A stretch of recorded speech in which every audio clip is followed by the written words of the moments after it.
नमस्कार दोस्तों, मैं दिग्विजय सिंह आप सबका बहुत स्वागत करता हूं दिग्विजय इकोनॉमिका में। कैसे हैं आप लोग और कैसे चल रही है आपकी जीत की तैयारी? दोस्तों, आज जीत की तैयारी के क्रम में हमारे साथ है सोनाली शर्मा। सोनाली शर्मा ने 2022 के यूपी पीजीटी एग्जाम में अनरिजर्व कैटेगरी से सफलता हासिल की है। और जब एक महिला सफल होती है तो उसका सफलता का प्रभाव बहुत सी महिलाओं के ऊपर, हजारों महिलाओं के ऊपर पड़ता है।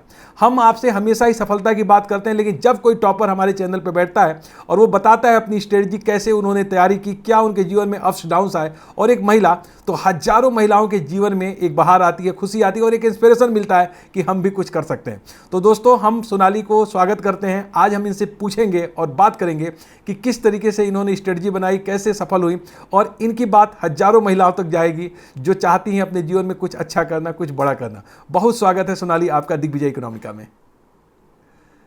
नमस्ते सर। Thank you sir.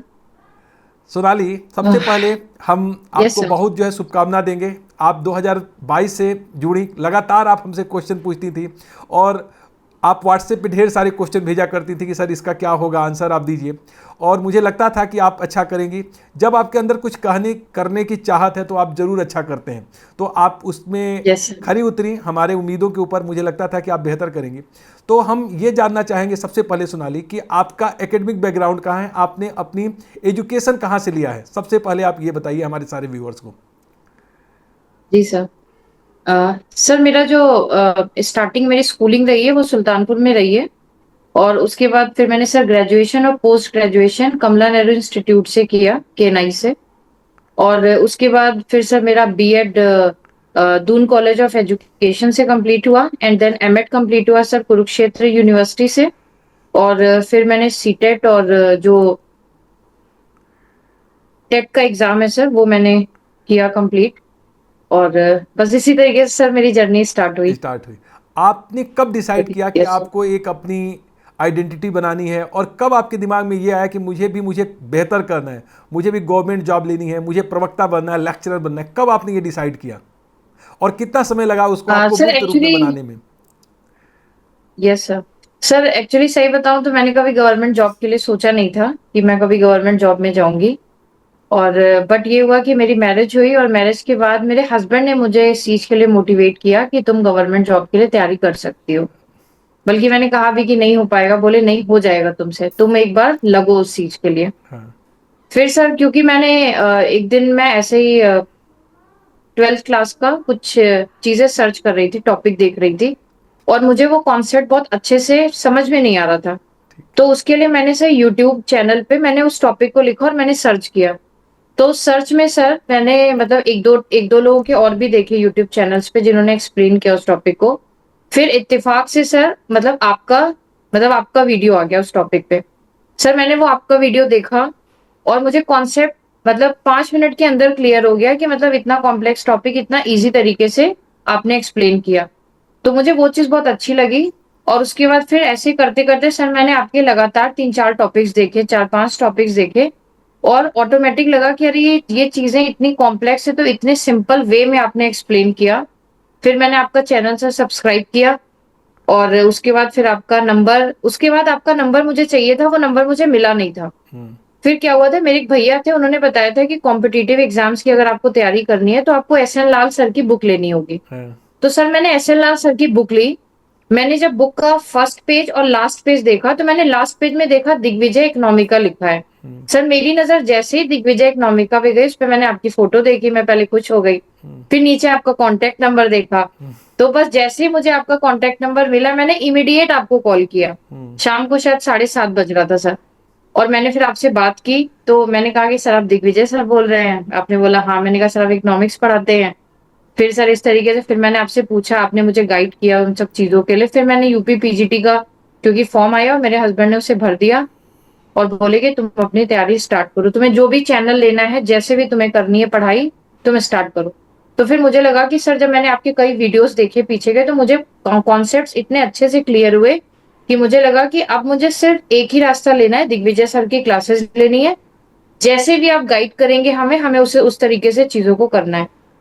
फिर मैंने आपका क्लास लिया सर। और आप जो भी रेगुलर आप लेते थे, जो भी टॉपिक्स आप कराते थे, वो जैसे आप बताते थे कि नोट्स बनानी है, इस तरीके से आपको लिखना है, इस तरीके से तैयारी करनी है, तो आप जैसे जैसे बोलते गए मैंने उन चीजों को फॉलो किया। और सर सबसे अच्छी चीज ये थी कि जो आप संडे संडे को एग्जाम्स लेते थे सर, जी जी उनके सारी शीट्स आज भी सर मेरे पास, मैंने पूरे फोल्डर्स में बहुत अच्छे से संभाल के रखी है। जी जी क्योंकि मैं देखती हूँ कि आपने हर संडे पेपर लिया है और फिर इमीडिएट सर उसका विद इन 1 घंटे के अंदर आपने उसके आंसर्स भी हम लोगों को भेजे हैं। जी जी। फिर आपने डिस्कस किया है, फिर आपने ये भी बोला है कि बेटा आप सब लोग अपने अपने आंसर्स भेजो, तो आपको ये पता चलेगा कि आपने कितनी गलती की है, क्या किया है। और सर वेरी नेक्स्ट डे आपने उन सारे क्वेश्चंस को दोबारा से हम लोग को एक्सप्लेन किया है। तो मतलब एक सर बहुत ही सिस्टमेटिक वे था सर पढ़ाने का आपका। और पूरे टॉपिक्स को, और आपने सर सिर्फ टॉपिक्स ही नहीं पढ़ाए, जितना आप सिलेबस में था आपने टॉपिक के बाहर भी हम लोगों को बहुत सारी चीजें एड ऑन की हमारे।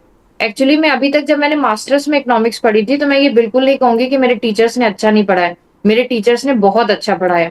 लेकिन सर एक कॉम्पिटिटिव लेवल का जो एक होता है ना कि ये वैरायटी के क्वेश्चंस आ सकते हैं, क्वेश्चन ऐसे पूछे जा सकते हैं, इनको हम इस तरीके से सॉल्व कर सकते हैं, सर वो चीजें आपने हमें बताई। और चलिए। उसके बाद से मेरा इकोनॉमिक्स में इंटरेस्ट मतलब बहुत ही ज्यादा बढ़ गया। जिसे कहते हैं ना कि मतलब एक, जैसे आप कहते हैं ना कि दिन भर में लाइफ में अगर आप खाना नहीं खाते हैं तो आपको बहुत अजीब सी फीलिंग होती है, तो सर बिल्कुल वैसा ही मेरे साथ हो गया कि अगर मैं 24 घंटे में इकोनॉमिक्स ना पढूं तो ऐसा लगता है कि मेरा दिन खाली चला गया। बिल्कुल वैसी ही चीज होती है। और सर आज अगर आप यकीन ना मानिए सर, मेरे यहाँ एक पूरी अलमारी, मेरा रूम आधा सारी इकोनॉमिक्स की किताबों से ही भरा हुआ है। मतलब कोई भी इकोनॉमिक्स का कॉन्सेप्ट ऐसा नहीं होता जो मैं छोड़ू, मुझे लगता है ये भी पढ़ना है वो भी पढ़ना है। फिर आप आपकी आज भी सर जो भी वीडियोस आते हैं, इवन सर कल रात को भी मैं आप ही का वीडियो देख रही थी। मैंने कहा कि आपने सर जो कुछ अपलोड किया था नेट वगैरह का, हम्म। वो भी मैं देख रही थी। मतलब कोई वीडियोस छूटते नहीं है सर आपके। मतलब बहुत अच्छी इतना बात। इंटरेस्ट सर आपने पैदा कर दिया। देखिए, मैं अगर एक महिला की बात करूं जो कि शादीशुदा है, जिसके बच्चे हैं, और हजारों महिलाएं हैं मेरे पास भी मैसेज करते हैं और वो चाहते हैं कि अपने जीवन में बेहतर करें। आपको कहाँ से प्रेरणा मिला कि आपकी पर्सनल आइडेंटिटी होनी चाहिए? आपको क्या लगता है कि महिलाओं को कितना प्रयास करना चाहिए अपने कैरियर को लेकर? सर मुझे लगता है कि आज का जो टाइम है, इस टाइम में हम हमारी डिपेंडेंसी सिर्फ हमारे फैमिली के ऊपर या हमारे भाई के ऊपर या हमारे फादर के ऊपर या अपने हस्बैंड के ऊपर नहीं होनी चाहिए। कहा जाता है कि आज का टाइम ऐसा है कि जहाँ पे हर एक औरत को कंधे से कंधा मिला के रहना चाहिए। और सर ये चीज अच्छी भी है। हम क्यों सिर्फ ये सोचते हैं कि सिर्फ हमारे हस्बैंड ही बाहर जाके जॉब करें? भाई हमें भी तो अपनी आइडेंटिटी बनानी है ना। जी और अगर हमने इतनी क्वालिफिकेशन ली है तो बट ऑब्वियस है कि हम ये चाहेंगे कि कहीं हम भी सर बाहर निकले, हम भी कंट्रीब्यूशन करें। जैसे हम कहते हैं ना कि अगर एक लेडी घर में काम करती है तो नेशनल इनकम में हम उसकी सर्विस को इंक्लूड नहीं करते। तो हम अपने आप को इस चीज के लिए जस्टिफाई करें कि हम बाहर जाके काम कर रहे हैं और हम भी जीडीपी में कंट्रीब्यूट कर रहे हैं। वेरी और nice. Contribution is not sir only for the national economy, contribution for our self, our family. अगर हम कहते हैं कि हम अपने बच्चों को अच्छी से अच्छी एजुकेशन देना चाहते हैं, एक अच्छा स्टैंडर्ड ऑफ लिविंग मेंटेन करना चाहते हैं, अपनी फैमिली में बैलेंस करना चाहते हैं, तो सर मुझे लगता है कि सिर्फ कहने से नहीं होगा, हमें उसको ग्राउंड लेवल पे भी उतारना है। और अगर सर हम फाइनेंशियल सपोर्ट अपनी फैमिली का करें तो सर इससे अच्छी क्या बात हो सकती है। बहुत अच्छा, बहुत तो अच्छा सर ये आपने। मेरा मानना है कि हर एक लेडी को ये चीज करनी चाहिए। सर थोड़ा सा उतार चढ़ाव आता है लाइफ में, कभी कभी ऐसा होता है बहुत काम हो जाता है, कभी कभी फ्रस्ट्रेशन भी होता है, कभी कभी लगता है हम नहीं कर पाएंगे। लेकिन सर कोई ना कोई सहारा ऐसा होता है जो हमेशा हमें उस चीज के लिए मोटिवेट करता है कि नहीं, लाइफ में अप्स डाउन है लेकिन आपको आगे बढ़ना है। जैसे फॉर एग्जाम्पल सर कभी मैं थोड़ा सा ऐसा लगता था कि नहीं हो पाएगा, मैं कैसे करूंगी, मेरे पास टाइम बहुत कम है, टाइम नहीं मिलता पढ़ने का, जी। रात में 2 बज जाता था, 4-4 बजे तक मैं पढ़ती थी, 1 घंटा सोती थी सर, कभी ऐसा भी टाइम आया है। अच्छा। लेकिन फिर मेरे हस्बैंड का इसमें बहुत सपोर्ट रहता था। फिर जब मैं आपकी वीडियोस देखती थी तो आपका मोटिवेशन स्टार्टिंग जब शुरू होता था तो वो मोटिवेशन से शुरू होता था, एंड जब आप करते थे तो मोटिवेशन, तो ऐसा लगता था कि एकदम से एनर्जी आ गई है। तो सर वो चीजें ना जो एक आप लोग, आपका जो आशीर्वाद रहा है सर, मतलब हमेशा क्लास में इतना अच्छा माहौल क्रिएट करके रखना, एक एक मतलब आपने सिर्फ पढ़ाया ही नहीं है सर, हम लोग को लाइफ के भी एग्जांपल्स बताएं कि कैसे हमें अपनी लाइफ को बेहतर, एक अच्छा इंसान कैसे बनना। देखिए, तो जो सर ये चार सारी चीजें हमने सीखी है।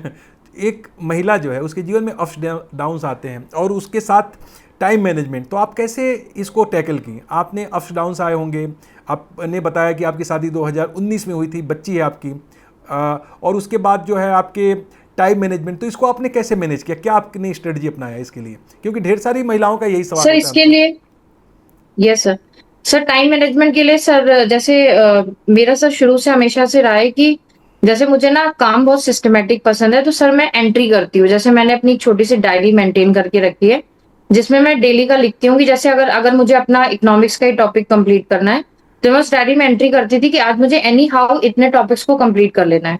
और सर जब मैंने ये चीज की, डायरी एंट्री की और डायरी के हिसाब से मैंने काम करना शुरू किया, तो सर मुझे कभी प्रॉब्लम नहीं आती थी पढ़ने में, क्योंकि मेरा ऐसा रहता था कि एक दिन में मेरा ये कॉन्सेप्ट है, तो मुझे ये एनी हाउ क्लियर, अब कैसे करना है ये मुझे करना है।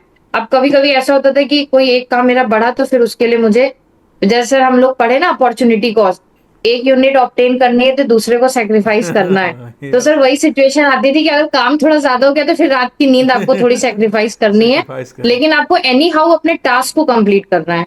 तो सर वो टास्क बेस्ड हो जाता था, तो उससे काफी सारी इफेक्टिव होती थी मेरी पढ़ाई।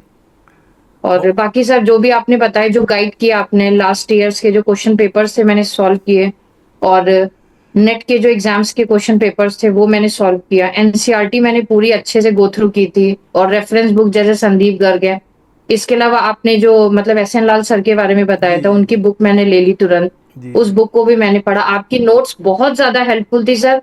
आज भी मैंने पूरी नोट्स फाइल में लगा लगा के एकदम प्रॉपर सेट करके रखी है, कि जब भी मुझे एग्जाम में कभी भी कुछ करना होता है तो मैं इजिली उन नोट्स को निकालती हूँ और एक बार बस रीड आउट करती हूँ, तो ऐसा लगता है कि बस आप मेरे सामने खड़े हैं, मुझे पढ़ा रहे हैं। ये चलिए, फीलिंग आती है। बहुत यस बहुत सर। आपसे बात करके बहुत अच्छा लग रहा है, और साथ ही साथ मुझे लगता है कि आपकी बातों को जितनी महिलाएं सुनेंगी, और बहुत ऐसी महिलाएं हजारों की संख्या में जो कि जीवन में अच्छा करना चाहती हैं, उनको भी एक अपनी आइडेंटिटी चाहिए। उनको लगता है कि दिन भर हम लोग काम करते हैं और उसकी वैल्यू कुछ नहीं है। जैसा कि आपने कहा कि हम लोग जब इकनॉमिक्स में करते हैं, उसका मार्केट होता नहीं है, नेशनल इनकम में जुड़ता नहीं है। तो उनको भी आपसे ज़रूर इंस्पिरेशन मिलेगा कि बेहतर करें और अच्छा करें। और जब सोच लेता है कोई व्यक्ति, जब अपने आप में डिटरमाइन कर लेता है कि मुझे कुछ करना है, तो फिर उसको कोई रोक नहीं सकता है। सिर्फ और सिर्फ जो है रिजल्ट जो है यस। दिखना बाकी रहता है, जैसे कि आपने रिजल्ट दिखा दिया है। तो अंततः महिलाओं के लिए, जो बहुत सी हजारों महिलाएं हैं जो आपकी तरह लेक्चरर बनना चाहती हैं, असिस्टेंट प्रोफेसर, उनके लिए आप क्या कहना चाहेंगे सोनाली? कैसे उनको इंस्पायर करेंगे? उनको क्या करना चाहिए? सर उनके लिए भी मैं यही बोलूंगी कि उनको भी एक एक जैसे कहते हैं ना सर, कि जब भी हम कोई गोल लेते हैं, तो जो जिस भी लक्ष्य को हमें हासिल करना है, तो उसके लिए हम अपने एक उद्देश्य को डिसाइड करें और उससे डाइवर्ट ना हो, और हमारी रेगुलरिटी बनी होनी चाहिए उन चीजों के लिए।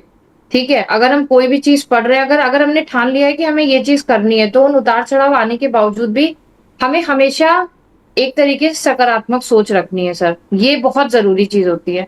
और जैसे हम लोगों ने सर मूवी देखी है ना, ऑल इज वेल, जिसमें वो अपने आप को समझाते हैं, नहीं नहीं सब हो जाएगा।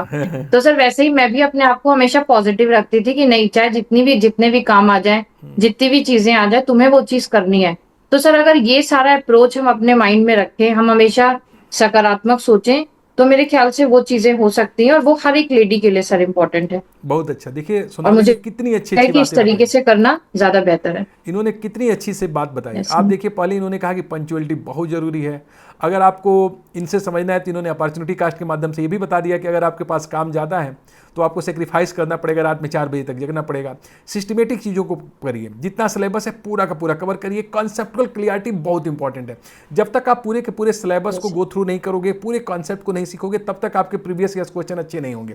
तो सबसे पहले बेसिक कॉन्सेप्ट को क्लियर करिए। बेसिक कॉन्सेप्ट को क्लियर करने के लिए सोनाली, आपने एनसीईआरटी, अभी मुझसे आप बात कर रही थी कि एनसीईआरटी का आपने अच्छे से स्टडी किया, तो yes sir. NCERT is the most important. आपको 11-12 की सारी एनसीईआरटी पढ़ जानी चाहिए। पूरे कॉन्सेप्ट को पढ़ने के बाद जितना ज़्यादा प्रीवियस ईयर के क्वेश्चन सॉल्व कर सकते हो कर लो, जितना ज़्यादा प्रैक्टिस सेट करना हो कर सकते हो, और जितना पॉजिटिव रह सकते हो पॉजिटिव रहो, और हार्ड वर्क के साथ कंसिस्टेंसी। रोज आपको 8 घंटे पढ़ने हैं, 9 यस घंटे पढ़ने हैं, और कंसिस्टेंसी के साथ पढ़ने हैं। अगर आप ऐसा कर जाएंगे तो आप यस नो डाउट सोनाली की तरह जरूर जरूर एक दिन सफल हो जाएंगे। Thank you so much Sonali, आपने बहुत कुछ बताया, अच्छा बताया, और मुझे लगता है थैंक कि यू आपकी सर। बातें हजारों महिलाओं को इंस्पायर करेंगी, और कहीं ना कहीं उनके जीवन का असली लक्ष्य जरूर मिलेगा। Thank you so much Sonali. Thank you sir. Thank you so much sir. God thank you bless so you, much. God bless you. Thank you sir.